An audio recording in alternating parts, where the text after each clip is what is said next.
Joe Montana joins me. He's at the Gold Bar Visitor Center. That's in Treasure Island. It actually opens September 15th, just in time for 49ers Rams week 2.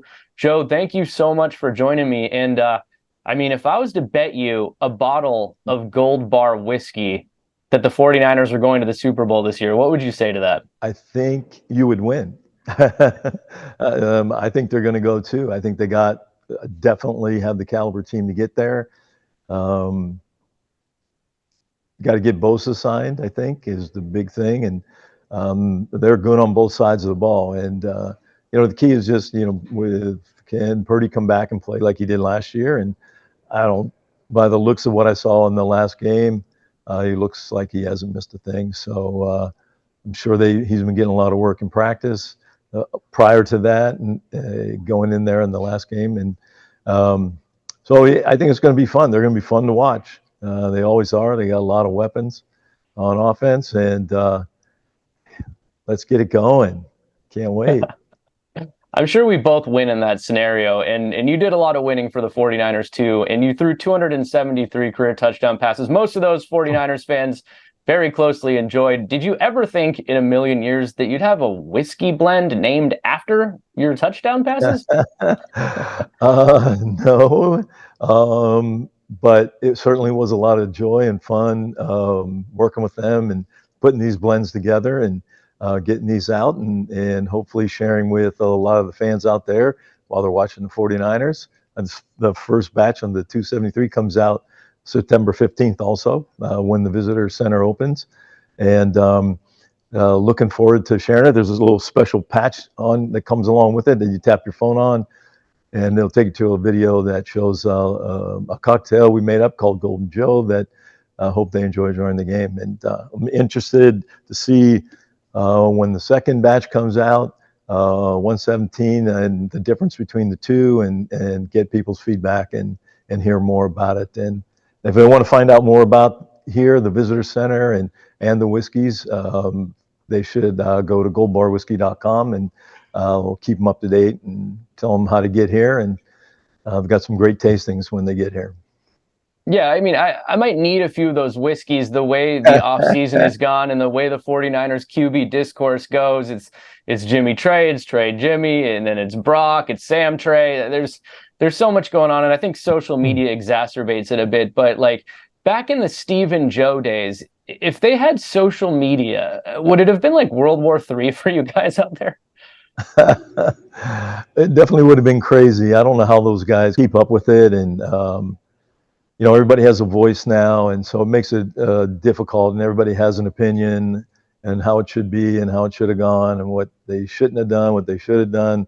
And those guys, what they basically do is they really just try to close their ears to everything if they're doing it properly, and don't worry about what people are saying. Just go out and do what you do best. Play a stupid game for a living and have fun at it, and let's get back to the Super Bowl. Yeah, I mean, but like media members right now, and I'm one of them, I'm guilty too, they're tracking practice stats, Joe. I mean, could you imagine what that would be like? I mean, practice is not representative of who you really are as a quarterback, right? In some cases, yes. Bill wanted you to be perfect, not only on Sunday, every day. Every day you step on the field, he wanted perfection from you. And because he ingrained that in us, we did a lot of different things than most teams did. I mean, we went into training camps where we didn't wear pads. We wear shoulder pads on maybe once in the afternoon.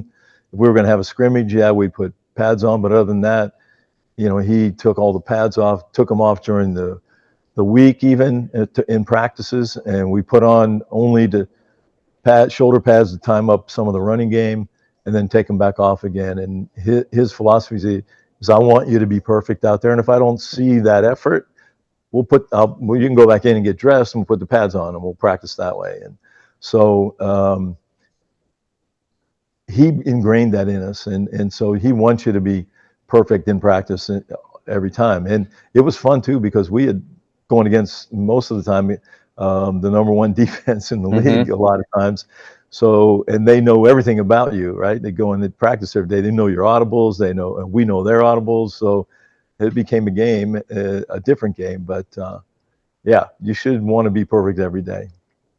Yeah, the current 49ers also best defense in football, I would say. So same situation for those guys. And I know you were Joe Cool. You had that intangible. You're also very athletic. But like, if you look at Brock Purdy, he just seems to have this intangible. I mean, what is it that sets him aside from Mr. Irrelevant to what he did on the field last year, which was absolutely unbelievable? Well, I think he fit and plugged himself in well into an offensive system. He obviously understands. He understands he's got great weapons. You don't have to force the ball down the field for any real length of time. You got guys that can take it a distance. If you drop it down to Devo, drop it down to McCaffrey, those guys can get it done. And he understands that it's okay to punt. I got a good defense. And a punt is much better than an interception and trying to force something. So you'll know, he knows when that opportunity comes where you might have to, when you get in a tight game. But for the most part, he's made pretty good decisions, gets the ball out quick. That shows you that he has a total understanding of pre-reads and reads after the snap, because they're all different, and what you see and what you get. But his ability to do that and make those decisions quickly has really been a success for the offense. And he's back quicker than anyone thought he would be. He's undeniably the guy. You got Sam Darnold, you got Brandon Allen, which means obviously Trey Lance gets moved out, Jimmy Garoppolo on the Las Vegas Raiders. He recently described the QB situation as a little weird. Do you see it that way, or is this just business? It's pretty much business. It goes that way no matter who you are, when it was. I mean, you can go back in time with Steve and I and a lot of different other quarterbacks around the leagues everywhere. It happens. And, Jimmy was, I think, biggest problem was you got to stay healthy. He could win games for the 49ers. I don't know. I hear rumors other things were going on, mentally inside the 49ers. I don't go down there, but it's just what the things I heard. And so it made it tough to hang on to him. But he's going to win games and he's going to play well because he has that ability and he has the belief in himself now again. And you look at Sam. Sam came in and he had a pretty good understanding of that offense. It seems like was he a fit where he came from? No, obviously, different teams. This is a pretty good team, a good team to get in and be able to play with. And Sam's a pocket guy. He can run if he has to, like Brock, but in most cases they're going to play in the pocket and move around if get pressure and try to make a play.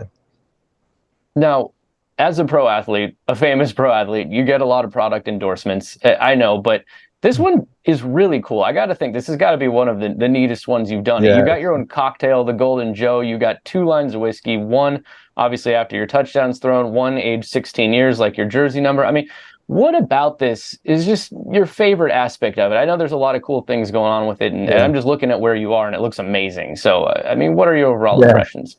It is pretty sweet here. If you get a chance, people should come out and visit the visitor center here on Treasure Island. I think that's part of the beauty is it's a Bay Area company, was presented with this opportunity, and it was absolutely a joy and fun coming up and tasting the blends to get to where they are today. They're obviously 2 different blends. The first one comes out September 15th. The next one will be released around Thanksgiving time. And so I'm curious to see and hope people enjoy it the way that I have and see which one they prefer and the difference in the taste. And it was a lot of fun doing it, especially here locally.